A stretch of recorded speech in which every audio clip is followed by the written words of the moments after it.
Casini per Nedved,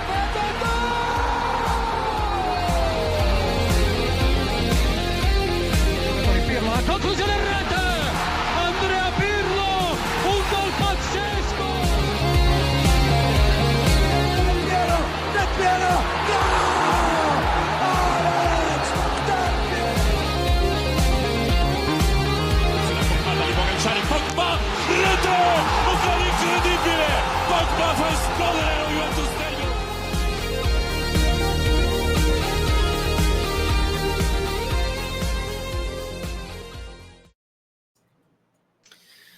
Ciao tifosi bianconeri, hello and welcome to episode 274, right? Yeah, 274 of the Turin Giants podcast. I'm Kevin, stepping in as host for today. Zach has been holding it down in awesome fashion recently. Of course, our main man Farhad couldn't be with us this time, but don't worry, you've got me and Zach to talk through the most recent result against Fiorentina. Zach, Cintana, how's it going, my friend? Yeah, I think this was necessary. You know, late night drinks after that. Another draw, right? Another draw.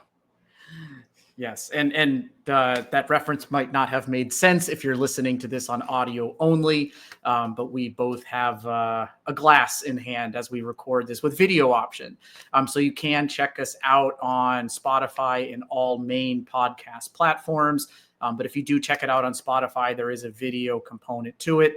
And I imagine we'll upload this to YouTube. So if you're watching this on YouTube, welcome. Happy to have you with us.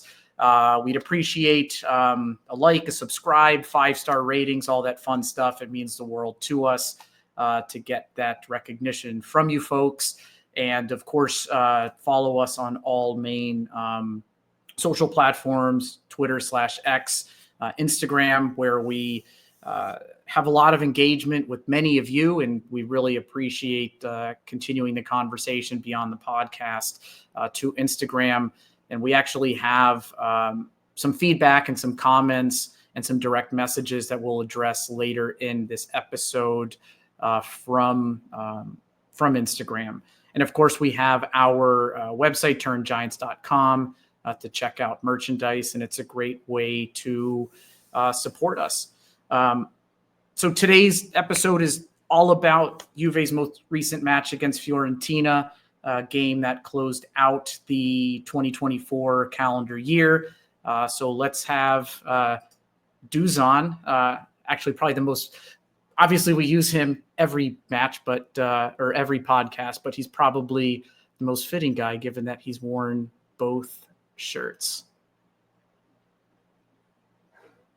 Buongiorno, buongiorno, buongiorno, buongiorno, buongiorno, buongiorno, buongiorno, buongiorno, buongiorno. Come ha detto lei, buongiorno, buongiorno. So Zach, another draw, huh? We're 7-11 now. What's the joke about 7-11? It's like our defense; it's always open.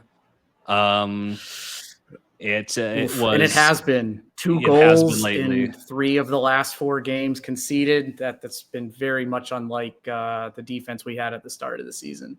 Yeah, and and we're going to talk a little bit about it. I think the defense pairing and how we're protecting or not protecting them is a common refrain here, as well as some of the mistakes that lead to chances. But there's no reason to start on a negative note because unlike every other game this year, Juventus started this game off really positively. This was, I think we were texting about it, maybe the best we've looked at the beginning of a game all season, with our composure, with our control, with our just on the demeanor of the players. It was clear they knew what they were supposed to do, what was expected of them, and they were executing it well, moving the ball around, winning it back quickly, and then pushing up the field to create chances. Yeah, and I know if you take this match on its own, in isolation, I do think you and I and our listeners would be fairly pleased, like dare I say it, fairly pleased with this game. Yes, it's disappointing we couldn't get the win, but there were plenty of positives. I think Juve looked, as you said, very sharp from the start, which isn't something that we've been able to say much this season. Those first kind of 15, 20 minutes were some of the best opening passages of play that we've seen. Kind of no sluggishness. There was a lot of conviction in the way that we were playing. And then Thuram had his standout performance, probably kind of a coming of age for him in the black and white kit, netting those 2 goals. And just unfortunately, Zach, it wasn't enough. We maybe kind of lost a bit of focus in towards the kind of end of the first half, conceded on the counter, which I know we'll unpack. And then coming into the second half, I think we played pretty well. Like, we took the lead again, continued to push for the third, never came. The slip up from Cambiaso, which again, we'll discuss that a bit more for literal yeah, slip up. Literal slip up. And then Sotil has that great strike.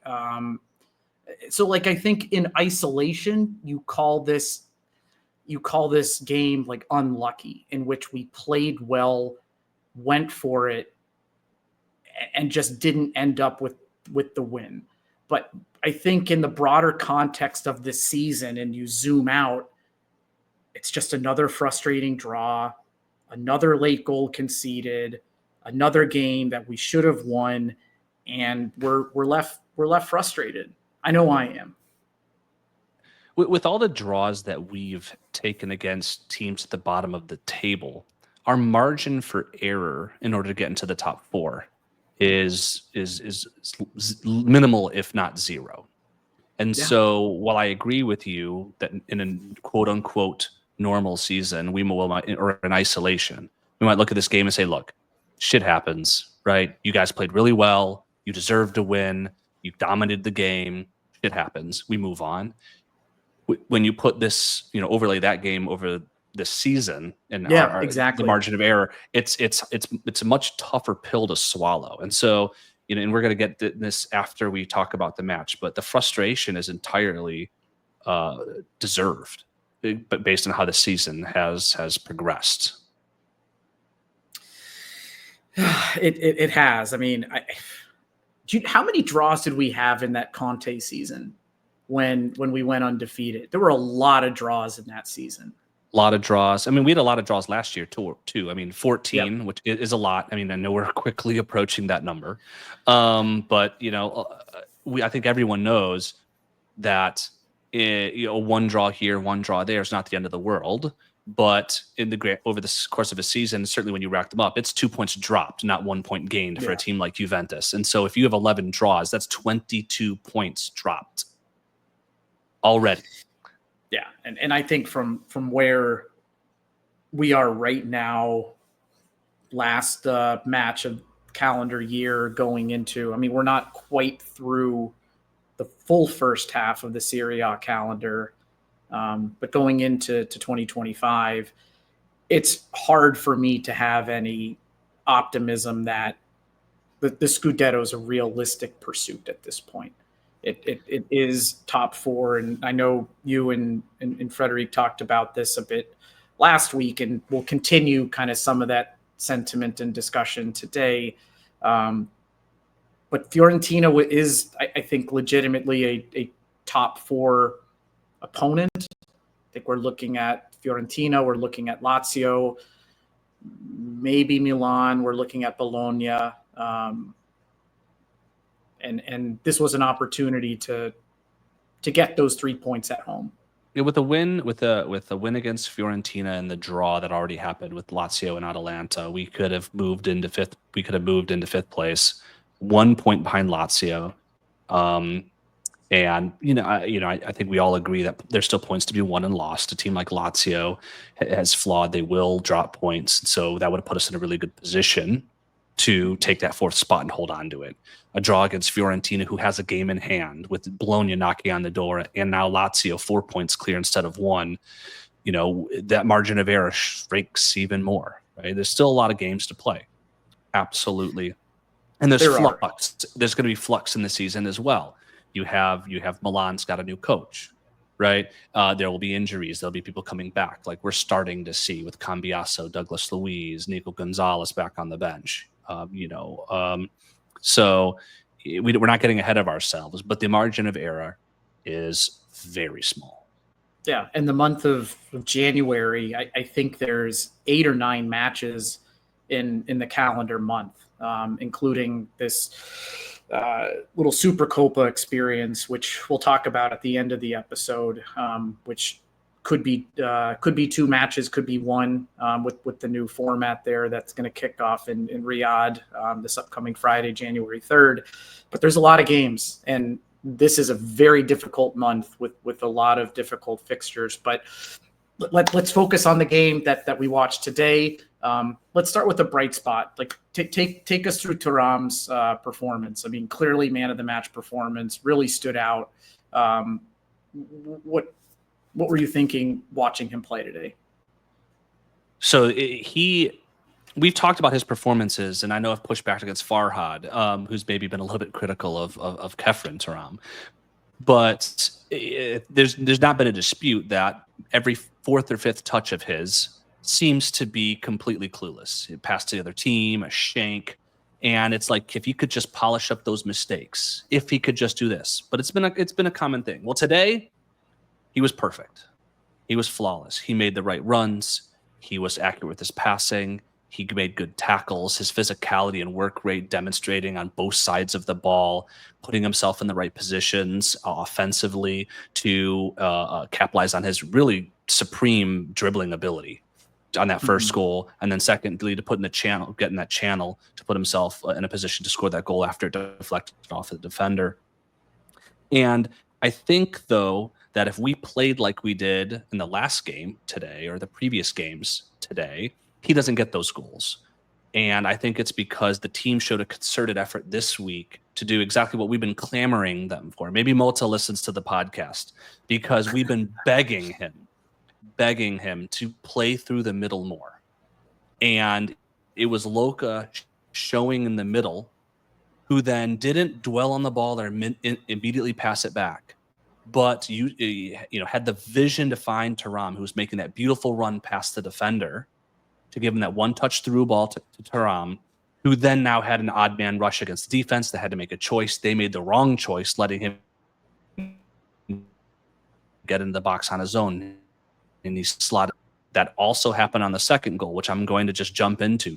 Koopmeiners, we've been begging for him to get in that space in the middle, in between the lines. He gets into that space. He's able to turn upfield, something that we've been asking him to do, which he can do in a deeper position.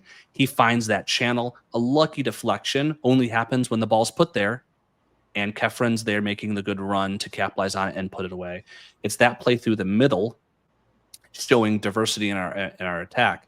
That's really a sign that I wanted to see, because you look at the draws and you look at how we've played today, and that what the past is the best predictor of future success or not, I guess, is the phrase, right? So when we look at what we've done in the past, what can we put our hat on to say, like, I feel confident about the second half of the season? We're going to get into the goals conceded and stuff, but when you look at how we developed these goals, how we played against a team that's above us in the table, you saw patterns of play that came straight off of the training ground and practice, like those 2 goals that we haven't seen in previous games. There was more this sort of disjointed effort, and then we got lucky and score. Okay, there's clear cohesion between the players, clear vision, clear understanding of how they wanted to play and how that would materialize into a goal. And that's how we got our goals today. And that leaves me confident in our goal scoring potential, certainly developing through the midfield and the center of the pitch moving forward. Yeah, and it becomes a threat that we haven't seen. I mean, to your point, like, I think you've been very vocal about it. I think I have in certain circumstances, but I haven't been on the pod in recent episodes. It's just our lack of ability to go through the middle. And I think we've been a very predictable team where everything is focused through the wings, the occasional kind of long ball that's played on a quick counter, but our ability to build up through the middle, play a direct ball onto somebody going at pace and do something with it has not been a part of our arsenal. And that first goal coming in, I think it started with a throw-in. It started with the throw-in, was passed across the back a couple times, before 11 Locatelli passes. has okay, and then Locatelli from when has that when we look. started to when Thuram got it, it was 11 passes. Yeah, and to again have that go through the middle as opposed to just being dumped out wide to Mbangula or Conceição and hope that they could do something with it to put in a cross was just refreshing. And I think if that's something we can do with a little bit more consistency, we become a much more exciting team and a team with options. Because I think, at least personally, I feel that we've done a lot of good things as a team this year. And we'll unpack this a bit more because I don't think everybody shares that opinion. But the style in which we are trying to play is meaningfully different from last year.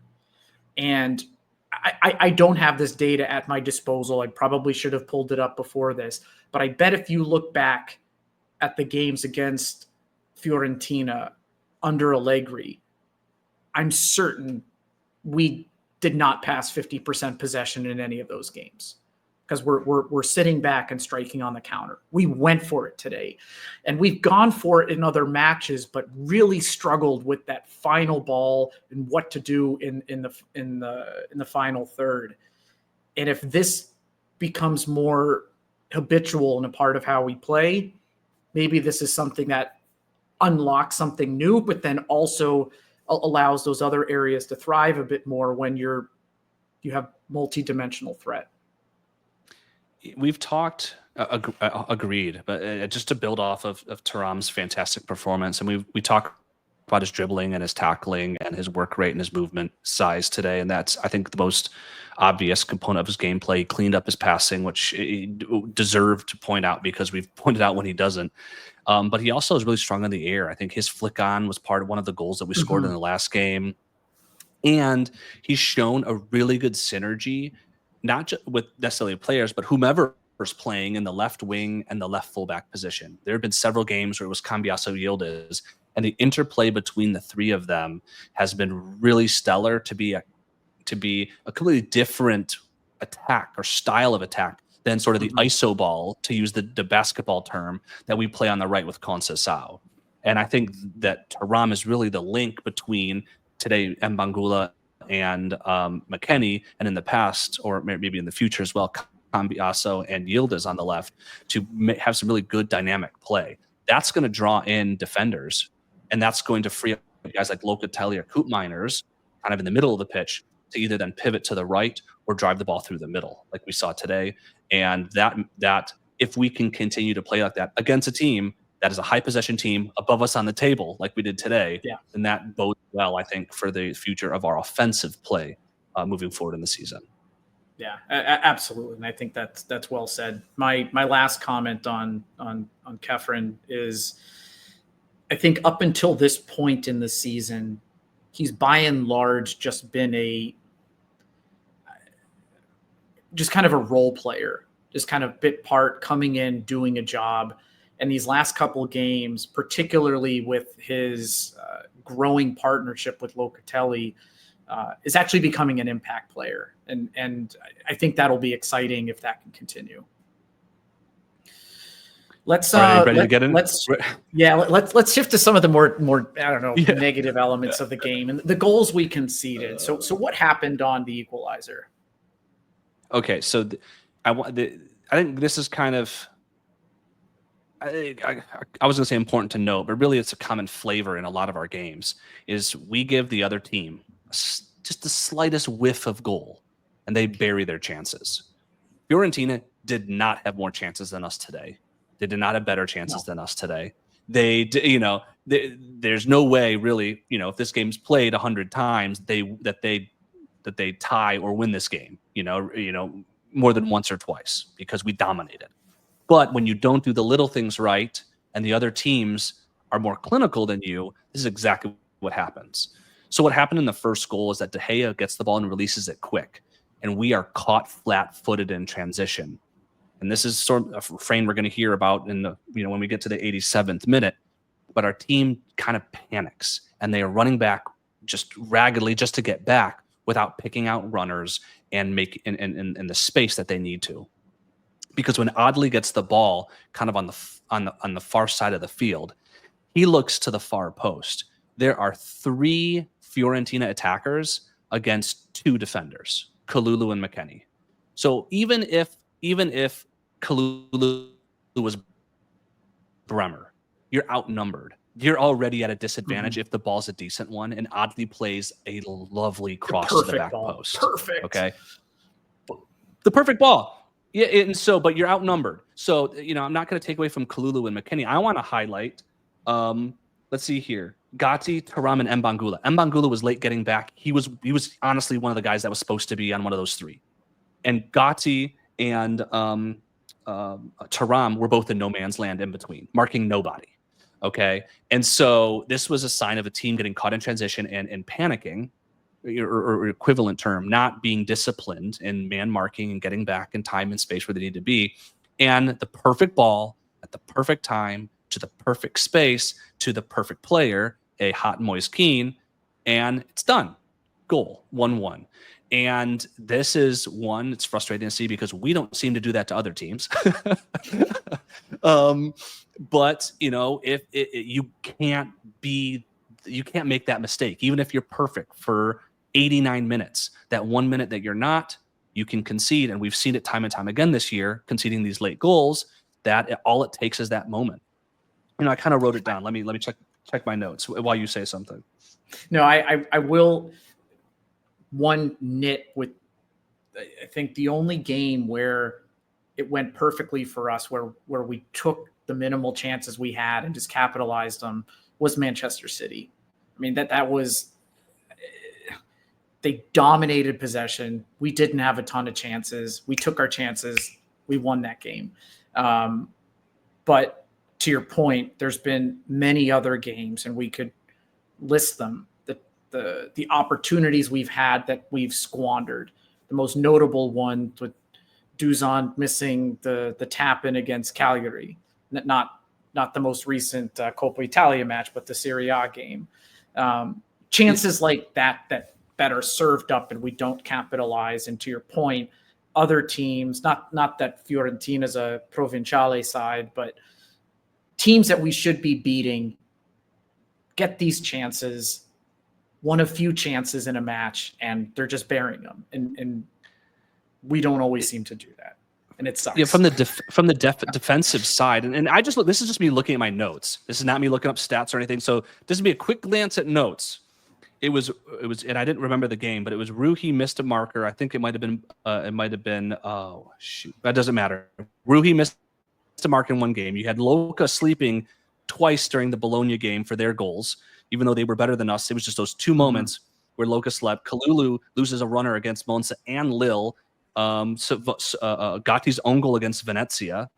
Cambiasso slipped today, and not that I'm blaming him for that slip or anything like that, but these little moments, that's just right off the bat. That's 6 draws that just from one moment could have been 6 wins, just one moment. And so when we talk about how our team's doing, we talk about kind of looking in the future about our attack, playing to the middle, gives blah blah blah, positives, yay, thumbs up. On the defensive side, you said it perfect when we were talking about 2 goals conceded in 2 of the last 3 games or 3 of the last 4, what it is, 3 in the last 4. And that we are not demonstrating the defensive resilience we showed at the beginning of the season. So while our offensive capabilities might be increasing, the defensive side of the ball definitely is a cause for concern moving forward, depending on who we might get in the winter transfer window. Because, and I don't necessarily want to be a broken record, but a Bremerless Juve, it looks way more vulnerable when he's not in the team. And I think early on, maybe we papered over some cracks after his injury, but I think we're seeing now that this team, without Bremer's consistency, strength, and defensive prowess, is going to have these weaknesses if something's not done tactically or with our. So on that point, a bit of a maybe a side question, but definitely related. Our defense clearly is not playing to the same level that we saw at the beginning, as we just spoke through. Yet our captain one of our best players over the last couple of years, albeit has not shown that level of consistency so far this year. Had a really nice game against Manchester City. Danilo most likely going to Napoli. What's your take on that? I'm kind of confused by the move. I mean, if I understand the concern is if he plays, a certain amount of games, he might get renewed. He certainly started the season kind of difficult, but his form the last few games has been better. What's the point though? Is the point to get a transfer fee? No, what transfer fee are you going to get that you're going to flip? There is no transfer fee. It would be severing the contract. I know we're gonna let him leave on a free, and so if he leaves, we have to replace him. Okay, in the defense, if we're not going to get a transfer fee and we're already pressed for cash, how are we going to get the money to bring someone in who's going to know our system, know our team, and have the leadership credentials and any combination of that recipe that he has for the next 6 months? I just don't know how that makes sense other than just to dodge paying him next year.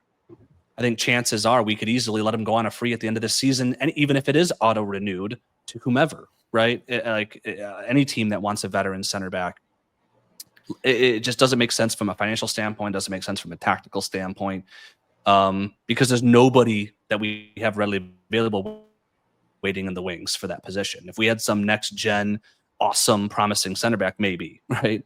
But we don't. And unless we're flush with cash somewhere that I'm not aware, how are we going to replace him? So that it's perplexing to me from many factors. Okay, I just wanted some of my thoughts validated, and you kind of share very, very similar perspective. And it's just we're short on defenders. We've vocalized, and across kind of the Juve fanverse, it's been vocalized that there's a lack of character and a lack of leadership across the team. And we're not flush with financial reserves here. So we're letting go a defender who's our captain, and even though he might not stand up to the Juve captains of the past, he earned that through a difficult period in Juve's history by being one of the few to show that grinta and at least aspire to have that Juve DNA. And we move on from that.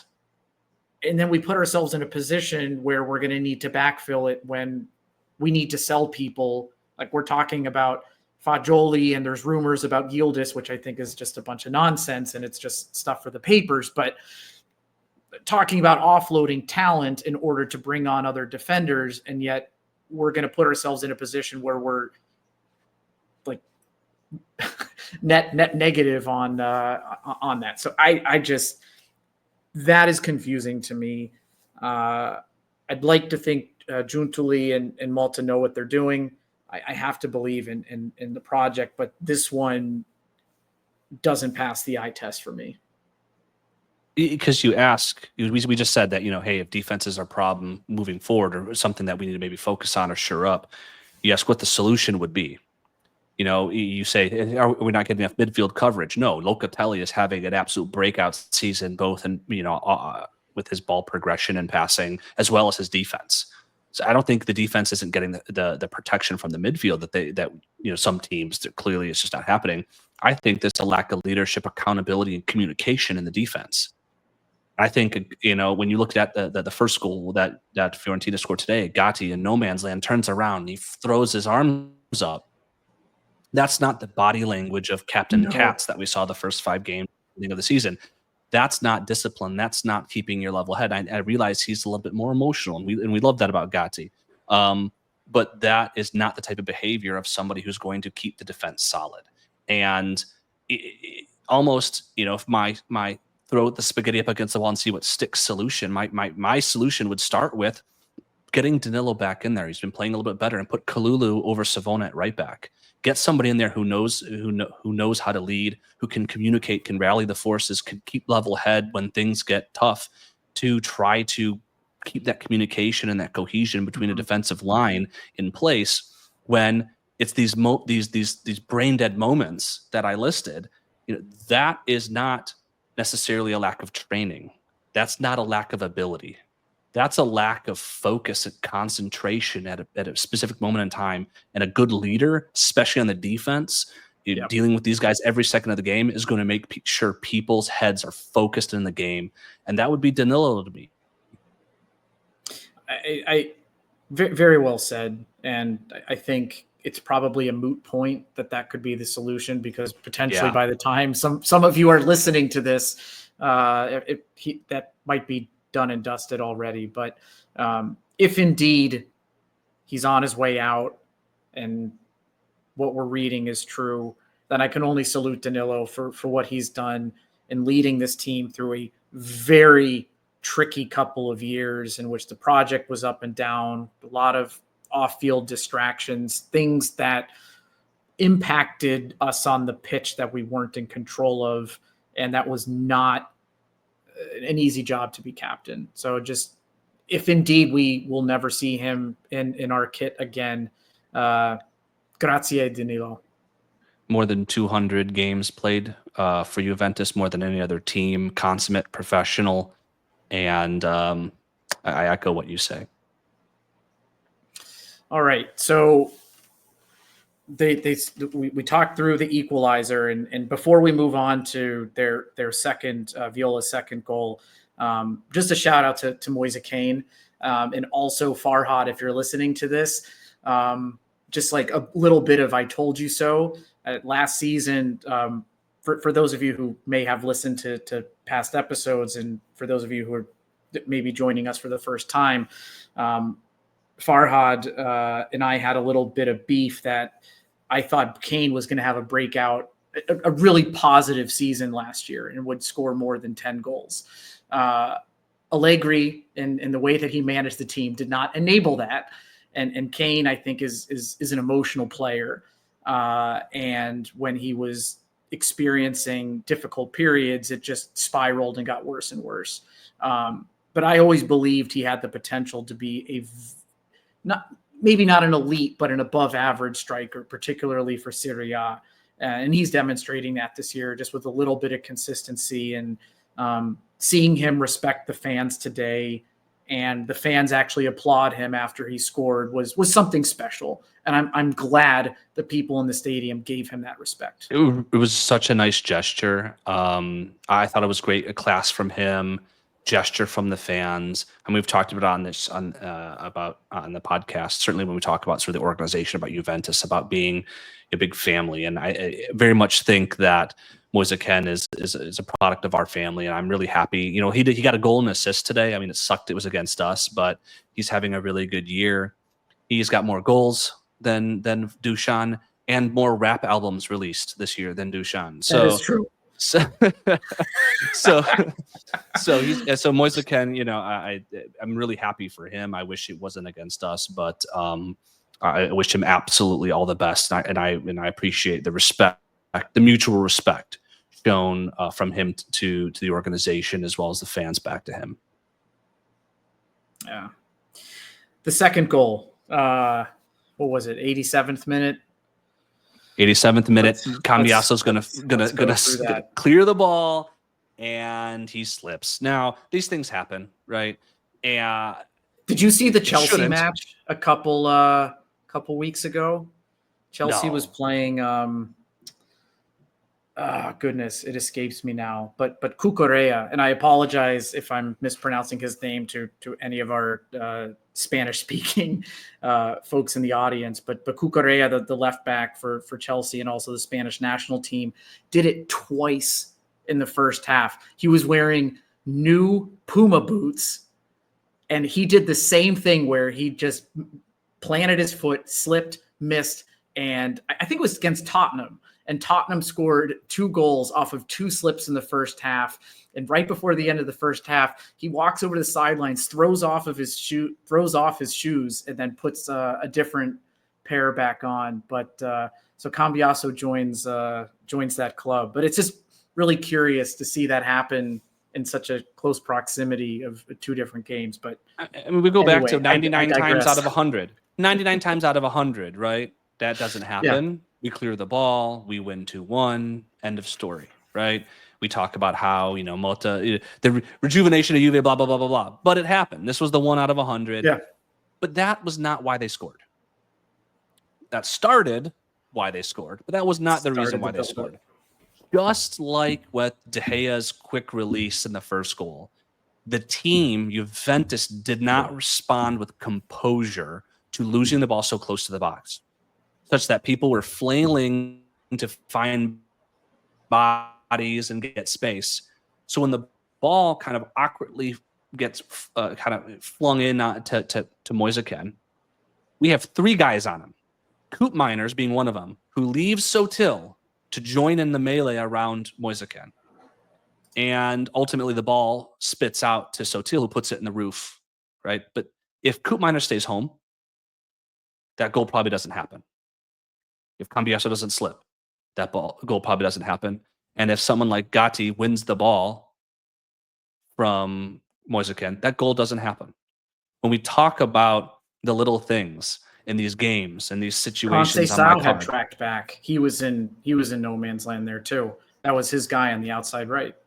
Yeah. So when you talk about the little things, like how many things went wrong there for us, for Fiorentina to score, right? And it's that type of thing that shouldn't happen. When you talk about 99 times out of 100, that won't happen, and so forth.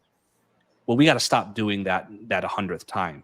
Okay, it's really inexcusable over the course of the season. Do it so often. I mean, just write up my notes. Me literally sort of like a flip book, looking through my notes. I pick out 6 situations of isolated incidents on games that were either winnable or that were winnable. Full stop.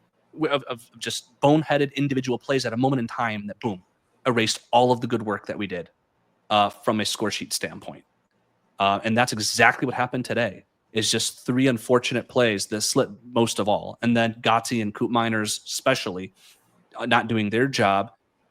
All that good work, all that smart play, all that hard work, all that dominance that we demonstrated within the context of our margin for error, right? It's gone. And it hurt. It hurt. And the team tried to bring it home at the end. It wasn't really going to happen, and so we end up with our 11th draw, still in the first half of games in the season. And Malta, so I'm reading off of footitalia.com. Shout out to our buddy Rav for his work on that website.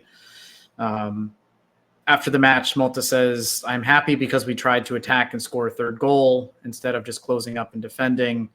Today we needed to win and finish the game, but we allowed Fiorentina a chance to come back. I focus more on the fact that we didn't close the game. We should have scored a 3rd goal and managed the situation better. While we did concede some chances and they didn't shoot much, in the end, the results showed we weren't able to win." Yeah, and I think,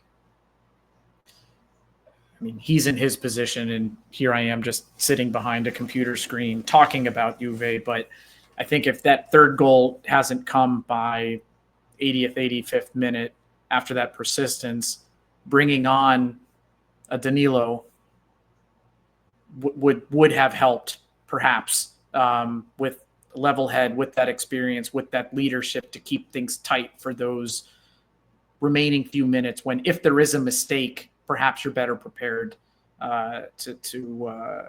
to handle it. And I wish we had been able to score that 3rd goal, but I think those last few minutes were just a bit too reckless.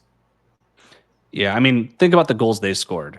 It required a slip and a good. We'll give Ken credit, right? A slip from Cambiasso and good physicality from Ken to get to Sotil for that goal to even happen. Which just terrible positioning from McKennie too, standing behind both of them. He would never challenged that at all. Everybody, yeah. the first goal, a God cross from Adli, right? That's the goals that they got, right? Everything had to go right. In our situation, the only thing it was the flip side. Everything was done right. The only thing that could go wrong was that Dusan on that lovely floater from Coop Miners puts the ball right on the wrist of De Gea. Yeah. Yes, De Gea had but he had a whole goal. And he puts it right on the wrist. You then talk about Gatti's header. like when we get these wonderful chances, not these, we get these beautiful chances, we don't put them away. And so like when we look at the chances that we had, the obvious chance that we had in this game was more than double Fiorentina. But we leave with the same Yeah. final score. And we saw this in other guys. The Cagliari game you mentioned earlier, a game that we dominated and played beautifully, and even had the chance to come out on top with a sitter at into the closing stages. We just don't do it, and it's like, we'll talk about Mota, but Mota can't play the game for these guys, right? In today's game, the game plan was executed, I feel, to perfection, and with how they played through the middle and how guys like Coop set us up for and Taram set us up for success. And the players, were not able to put the ball in the net more than their opponent. Yep. I think not much else I can add to this match. I think I just revert back to kind of how we started, that in isolation, well played game, unfortunate result, but in the context of this season and what we've experienced in aggregate, it's just incredibly frustrating to see yet again another draw, another late goal, unable to finish opportunities and beat teams we should be beating. So let's move on from the game and talk about that, because I know across all social media platforms, and certainly with the folks who are engaging with us on Reddit, as well as Instagram, that a lot of people are frustrated. A lot of people are angry, and the frustration varies from a trust the process on one side to Mota out, blow up everything, get rid of Giuntoli, get rid of Mota, start from scratch. So I'm going to go through. Sorry, go ahead.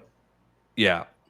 No, you can go through some comments, because I think we got sort of from our Instagram post, we got sort of the full spectrum, right? Yeah, so let's go through a few of these. Maybe we can just kind of go through a bit rapid fire, and you can offer kind of your perspective or response. Very top one here. We don't kill off teams. Same old story. So frustrating. I think that's a nice summary of just what I just said 2 minutes ago. So I think we definitely agree with magical realism 82.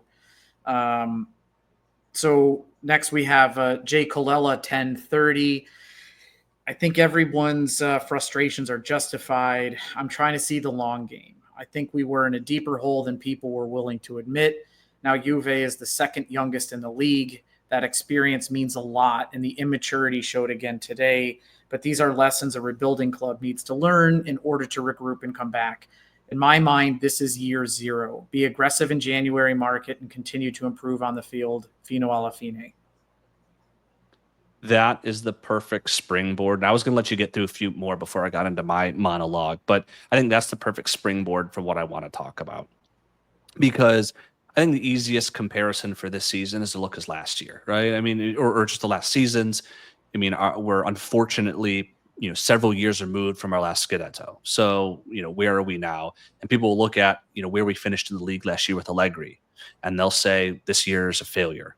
People will look at, Allegri's historical performance and say this year's a failure. People will look at the rosters and say, well, there was clearly better players on this roster relative to Allegri, who finished second or third last season. This year's a failure. And I want to just check people a little bit on that, because that might be a little bit of a rash conclusion. We all know that the team started off really hot last year, okay? Neck and neck with Inter for a long time, and then cooled off as the year went on. But I'm curious if y'all remember how cool we were, because the team and the form that Mozza inherited from an Allegri-led team that had years of cohesion, okay, under his leadership, under his tactics, under his preparation, and that had a much cleaner bill of health, ended the year last year. So this is the last 18 games, 5, 10, and 4. Okay, 5 wins, 10 draws, 4 losses. It's 19 points in 19 games. We're already at 21. So when you say, let's look at last year's performance, and compare it to this year, that team was on a severe downward trend, and Malta's outperforming where we ended up. When you look at the rosters, we entered the season, and this is more of a Giuntoli issue than a Malta issue, but we entered the season with one healthy striker and what I would consider one Serie A fullback. And I guess it depends on how you consider Danilo and Cabal, but one's fullback. The team was not rebuilt. When you talk about cohesion, Allegri's performance last year was with a team largely that he built over years of working with them. Where Malta's team is completely overhauled,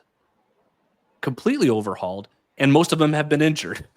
So it's hard to build that cohesion. And then the last thing, and this is sort of the thing outside of our control, is that teams like Lazio, Fiorentina, Napoli, and Atalanta are all severely outperforming their performance. Eloquent, right? They're doing a lot better than they were doing last season at this juncture. So our team is starting from scratch with a new coach and a new roster. So no cohesion. That's got to be established. Yeah. Completely different tactics, right? Against better opposition. None of whom, we haven't lost, right? None of whom we've lost against, mind you. And so when you look at what does the future hold against a brand new young team, let's look at where we actually came from. A horrible downward slide that was only covered up by our first half performance last season and a Coppa Italia victory, to what we're seeing now. We're only at the midpoint. Where we are at the end of the season, is the ultimate determining factor. Okay, and if we put together some of the things that we saw today, while shoring up those stupid moments that happen just once or twice a game in defense, then we're looking for a much more optimistic second half, akin to the first half of last season, than the performance necessarily that we've seen so far. Zach, you and I think view this very similarly. And for those who missed the post-game pod after Monza, it was Zach and Frederic talking on a similar topic. But there are definitely more difference of opinion. So if you want to catch that one, go catch out that previous pod where Frederic, our new latest addition to the pod, actually was very questioning of Allegri or of Malta's appointment and fit for Juve and whether this is going to work and whether he's supportive of the project. But I think it's maybe we were spoiled by a couple of the very early results in the season by thinking this was going to be easier than it's proving to be. And that electric performance against Como, the wins against Verona, our first Champions League game against PSV, very exciting matches where things clicked and went in the right direction. And I think there was another US-based podcast hosted by the guys that run Paramount Plus. It's their Italian Football TV or IFTV. There was an episode titled, "Did Malta Solve Juve?" This was like 3 weeks into the season. And I think, Zach, to your point, it's a young squad. You've had a lot of injuries. It's a totally new system. And for all of that to come together right away under these conditions, I think is maybe a bit unrealistic. But when you put that within what it means to be a fan of Juventus and you get Del Piero in front of the media whenever he's in an interview and it's like, Juve doesn't have rebuilding years. It's expected that you win every single year. All due respect to Del Piero and Mr. Juve himself. I know. It's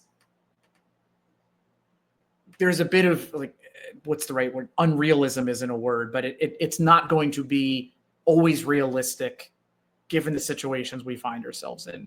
And when you bring in X number of new players, spend over 100 million euros, bring in a new coach, bring in a new system, to think that all of that's going to come together right away, it would be great if it would, but I think I'm seeing enough to believe that there's something here. And I think let's just get to the brass tacks here. People who are saying Mota out, I think that's just absurd. And this is kind of what we were talking about with Frederic last time, and me and him do differ on this opinion. Not necessarily the conclusion, but kind of the trend here is change is often hard and ugly, right? It takes sometimes time, and to blow up the project is just repeating. And this is kind of the point I made last time. Is just repeating the mistakes of the past. We're seeing our possession game. We're seeing I think one thing that some people have said is that Mota's not developing people. And I think this is actually a really good point. And I want to hear your thoughts, Kevin, but I wholly disagree that Mota is not developing players. Yildiz wasn't a starter last year. And the way he's come in and matured, and over the course of the season, with the Inter game kind of being the turning point in his year so far, to play himself into games and be more of a factor in all phases of play. Surprisingly, the defensive phase as well. He's fantastic in the defensive phase. You have Locatelli, who's a brand new player. You have Gotti, who myself, a lot of people, myself included, thought was just sort of a backup guy, who has in a lot of ways stepped up to be be our Bremer. Nobody can replace him, but he's been really solid. You have coming in guys like Thuram. Fajoli, we haven't seen a lot of him, but he's had some really stellar games too. So I think, like, when you say blow up the project, that's just looking at the results and ignoring all of the good and the progress. As Juventus, you have to look at results because that's who we are. But that doesn't mean you abandon the progress and the purpose and everything that you've worked on simply because of the result. I think a lot of folks, if you say, hey, you know what, take an off year so that next year you can win the Scudetto, or next year you can go to the Champions League semifinals, I think all of us would say, well, yeah, that'd be great. And maybe somebody won't. But I think what you're seeing here is the growing pains of a team who's redefining itself with a young core that is positioning itself for long-term success and sustainability. Let's not abandon it now. Let's take the lumps and move on. And there's a number of folks, again, on Instagram who I think agree. We have, and I apologize, folks, if I'm mispronouncing your names or handles here, but US man Mahmoud Bukhari says, trust the process. We have Luca P96 Hope. We have Sean Duffy 3. Seems like we only do well under pressure and need to score a goal. Every time we're up a goal, we take our foot off the gas. Malta is really pushing for the players to be more aggressive. Just need to give it more time, and we should not sack Malta anytime soon. Here's an interesting one, kind of on the other end of the spectrum. This is not my team. This is from RR Credi. Again, my apologies. This is not my team. This is Bologna. This is not my coach. This is an Interista. This is not the Grinta since 1897. This is fragile little kids not knowing what defending means. This is pure, a bunch of poop emojis. This club and Manchester United are the two worst run clubs in the world. We are mediocre. I give up. Fino alla fine are just letters for this team, nothing more. I think the main discussion point there is, what is the identity of this Juventus from an organizational standpoint? I think what it started with the changing of the logo, the badge, right? And some folks, in appealing to try to appeal to a wider audience and to make this team international, you still hate the logo. A lot of people still hate the logo, and as the old guard was phased out, and we tried to do the Ronaldo route, and then we tried to now we're doing sort of our Giuntoli Moneyball situation. I think we're a team in flux, and people who got used to maybe that you started with the Del Piero years and then with their 9 straight Scudetti, you're going to see teams change and complexions of teams change and personalities of teams change when you go into new phases and new tenures. And that is uncomfortable. If we were winning every year still, a lot of this noise would go away. People wouldn't care. It's to think that I think, in my opinion, because we're not doing as well as Juventus fans want us to do, and that we've done over the last decade or two, that it's easy to start picking things apart and be negative. I think, I choose how, as a fan, how I want to react to these to hardship in our club. Do I want to get down on it? Do I want to react negatively? And that's just not the person I am. When I look at the youth of our team, when I look at a coach who's only been there 6 months and didn't have two of his premier signings until the last week of the transfer window, who then both of them were injured. I mean, Conceição missed time. Coop Miner missed a lot of time. Nico's missed a lot of time. Douglas Luiz has missed a ton of time, and the time he's played hasn't been good. When I think about all that, I'm not gonna shit on the guy. I'm not gonna triple a poop emoji on the guy, right? I want to back him. I want to support him. That's the type of fan I want to be until we get to a point where where he's been given a fair shake. But I don't think you can say he's been given a fair shake. Despite the money spent, it's not been enough time. It's not been enough time with a healthy core, and when we talk about with the squad's not complete. He has one fullback and one forward, Dusan. And I think if we were to, I'm going to put you on the spot, Kevin. What is the weakest position of our starting 11 week in and week out? I know you want me to say center forward. No, I mean, I think there's two. Okay. I mean, you could say center back now that Bremer's injured, right? Or center forward. That's it. Right. We're missing Bremer. We need Bremer back. We're not going to get him. So we're missing somebody in center back, and we're missing a center forward. I mean, Moise Kean had half the passes today than Dusan, but looked infinitely more comfortable on the ball. Yeah. Okay. This is a guy that we pushed out the door to Fiorentina for what, 15 million versus a guy we bought for 70. And I think if we had paid 35 or 40 for Dusan and he was on a third of the salary he's on, we say this is good output. I don't want to go down that because we could end up talking about Dusan for another 10 minutes. My point, and my point is not to clown on Dusan in that regard. The point is that this team is not complete. This team is not. You talk about this is Bologna. This isn't even Bologna yet. No.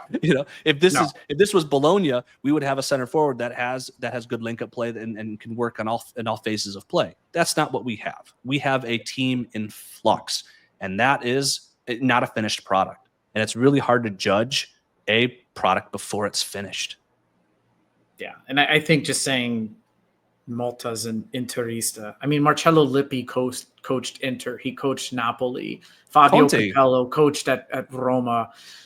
Andrea Pirlo played his best years probably at Milan, right? I mean, it's the nature of the game, right? Not every, and especially in the modern era, these one club folks we may never even see them again. I mean, never say never, but I think what's coming through that is just a level of frustration for what we expect this club to be. And we've been through a couple very challenging years in which I think management made some short-sighted decisions, and the debacle from Sarri to Pirlo to Allegri showed, I think, a lack of critical thinking and a strategy. And I think if we're to get upset about anything in the club's management, it started then. Particularly for what we've gone through over these last 5, 6, 7 years. And Giuntoli and Motta can't be held accountable for that.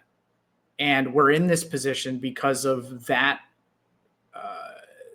train that started then, and now trying to bring down the average age of the team, put pieces in place that we can build upon, put a system and a philosophy in place that is more compatible with the modern game, is more entertaining, and again, something we can build upon.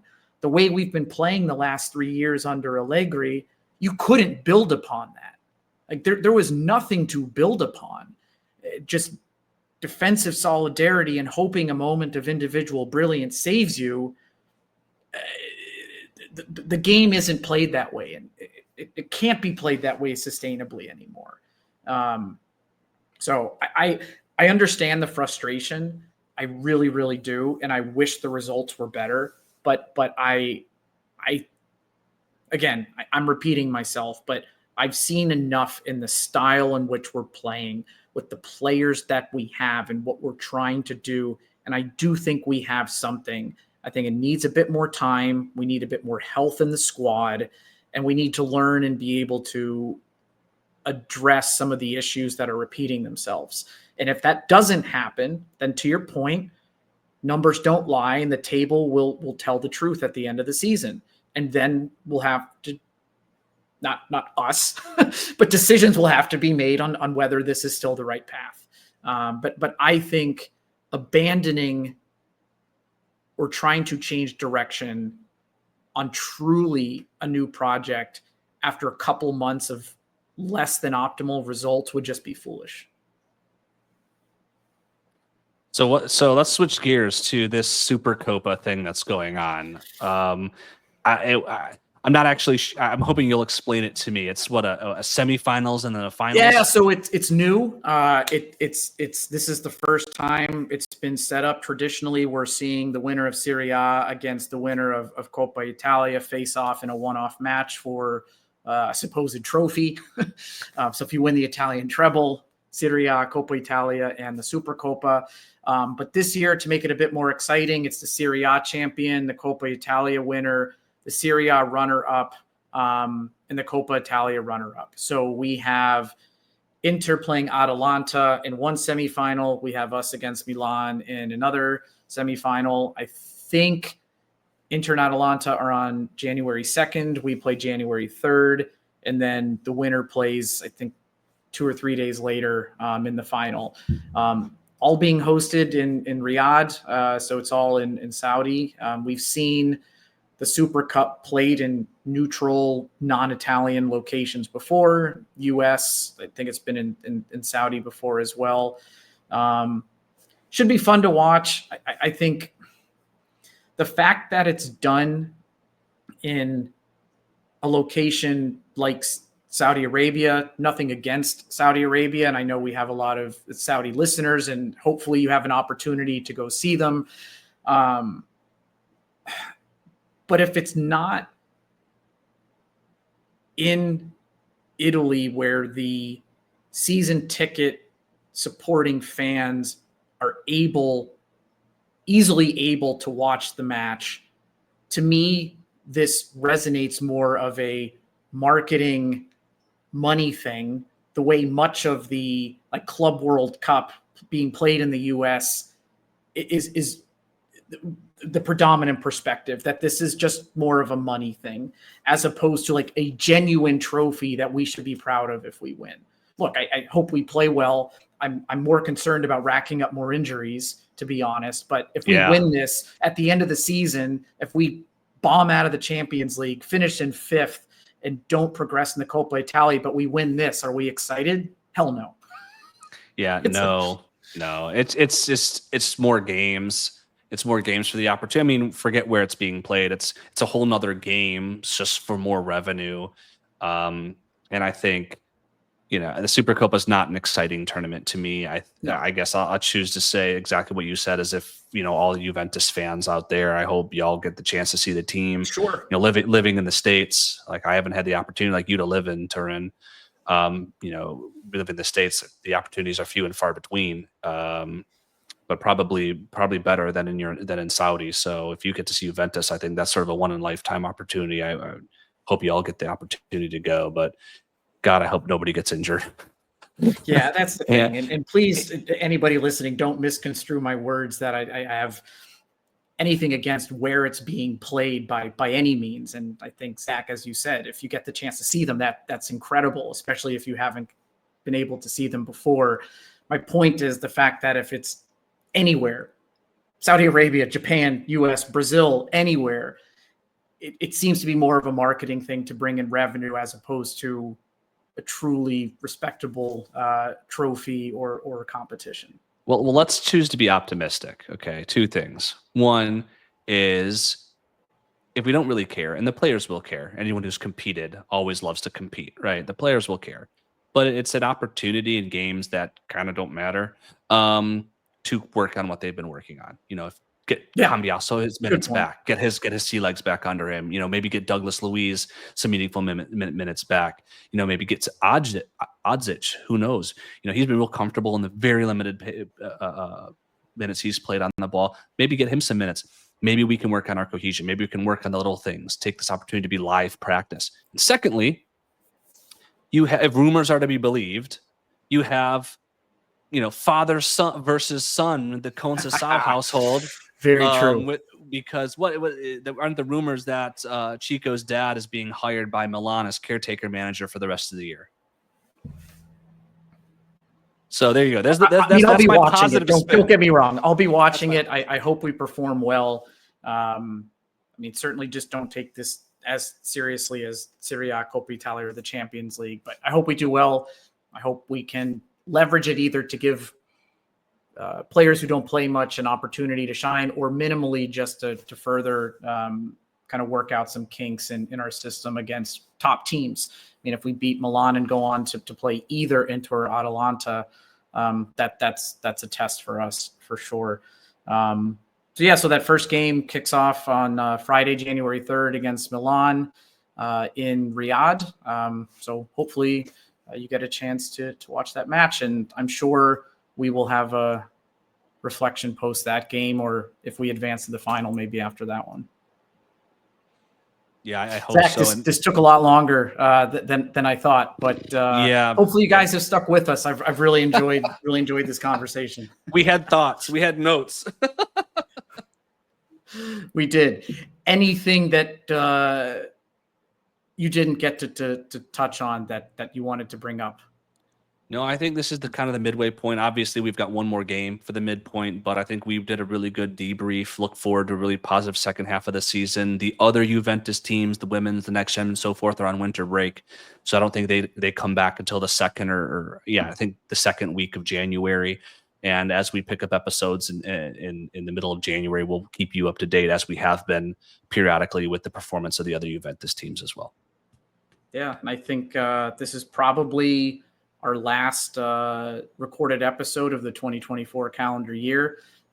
Zach, from a personal perspective, it's been great getting to know you since the start of the season. You've been a recent addition and now are just a total dialed in regular. So just wish you and your family the best going into 2025.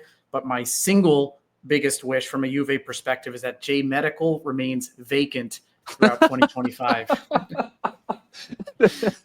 I'll get on board with that. Oh, man. Well, happy New Year to everybody. We really, it cannot be said enough how much we value our listeners and the folks who engage with us across all social media platforms. You're the biggest reason why we do this. And we also like to shoot the shit with each other. But you're the biggest reason we do this. So thank you all so much for listening. And we look forward to talking with you again in the new year. Fino alla fine, Forza Juve.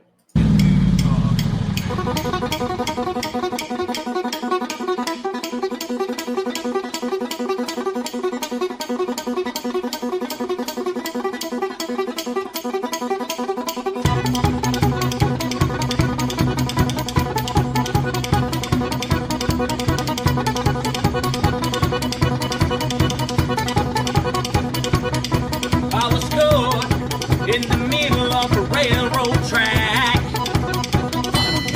moved around, and I knew there was no turning back. My mind raced, and I thought, what could I do? And I knew there was no help from you.